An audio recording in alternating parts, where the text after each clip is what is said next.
சின்னம்மா தொடங்க இந்த கட்சியை வந்து சில பேர் என்ன விமர்சனம் பண்றாங்க அப்படின்னா, இது வந்து ஒரு ஒரு குறிப்பிட்ட சமூகம் தான் வாக்களிக்கும், மற்ற சமூகங்கள் வாக்களிக்காது அப்படிங்கிற மாதிரி இருக்காங்க. ஆனா இன்னைக்கு நீங்க மக்களை சந்திச்சிருப்பீங்க, அந்த மக்களோட மனநிலைமைகள் உங்களுக்கு எப்படி தெரியுது?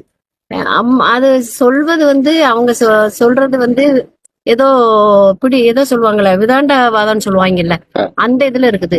நான் எடுத்துக்காட்டுக்கு நான் இருக்கிற ஒரு தேவந்திரக்குள்ள பெண்ணு.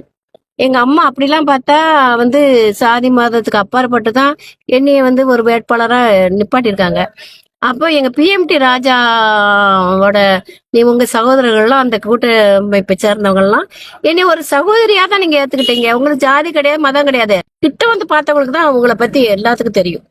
அவங்கள பத்தி தெரியும். அவங்களோட அன்பு, அவங்களோட அரவணைப்பு, இதெல்லாம் எதை சொல்லுவாங்கல்ல, விலைமதிப்பு மதிக்க முடியாத ஒரு அன்பு தந்தீங்க நீங்க. சரி. அதுக்கப்புறம் சின்னம்மா வந்து கட்சி தொடங்கினது வந்து எடப்பாடியை தோக்கடிக்காத மட்டும்தான் தென் மாவட்டத்தில் வேட்பாளராக இருக்காங்க அப்படிங்கிற மாதிரியான ஒரு பார்வை இருக்கு. உண்மையிலே சின்னம்மா வந்து அந்த மாதிரியான ஒரு நிலப்பாடை தான் எடுத்தாங்களா? அது ஆட்டோமேட்டிக்கா வந்து அவரோட வினை விதைத்தவன் வினை அறுப்பான், திணை விதைத்தவன் திணை அறுப்பான். அது அவரோட இது. அது அவர் வந்து இயற்கையாகவே அவர் வந்து தோற்க போறாரு. எங்க அம்மா வந்து அவரை பத்தி பேசவே எங்க அம்மாவுக்கு பிடிக்கல, அவரை பத்தி சிந்திக்கவும் பிடிக்கல.